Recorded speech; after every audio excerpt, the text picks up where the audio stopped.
এখানে দেখতে পাচ্ছেন যে এমএস ওয়ার্ডে আমরা অনেকগুলো আপনার ফাইল আছে।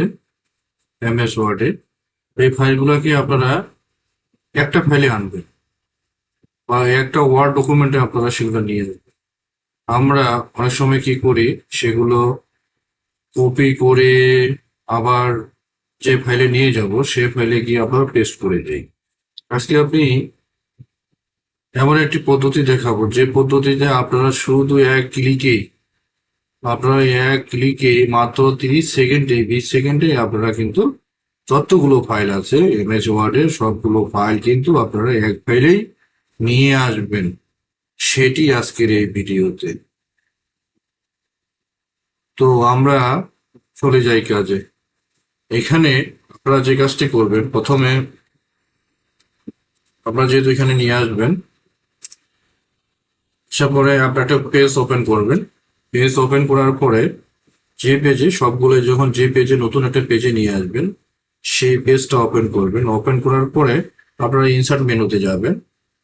ইনসার্ট মেনুতে গিয়ে আপনারা ডান দিকে আসবেন। ডান দিকে আসার পরে এখানে সিগনেচার, লাইন, ডেট, টাইম, এটা হচ্ছে অবজেক্ট।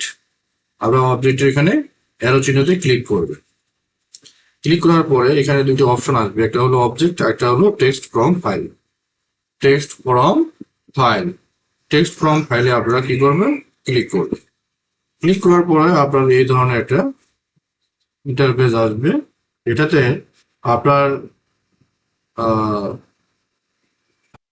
যেখানে আপনার সবগুলো ওয়ার্ড ডকুমেন্টগুলো রেখেছেন, যে ডকুমেন্টের ফাইলগুলোকে আপনারা এক ফাইলে আনতে চান, সেই ফাইলগুলো আপনারা কি করবেন, আপনারা সিলেক্ট করবেন। ধরেন আমি এখান থেকে নিব, আমি এখান থেকে প্রজেক্ট করে নিচেগুলোকে নিব সব। আপনারা এটা সিলেক্ট করবেন।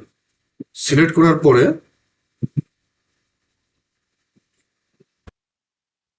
এটাকে ইনসার্ট করবেন।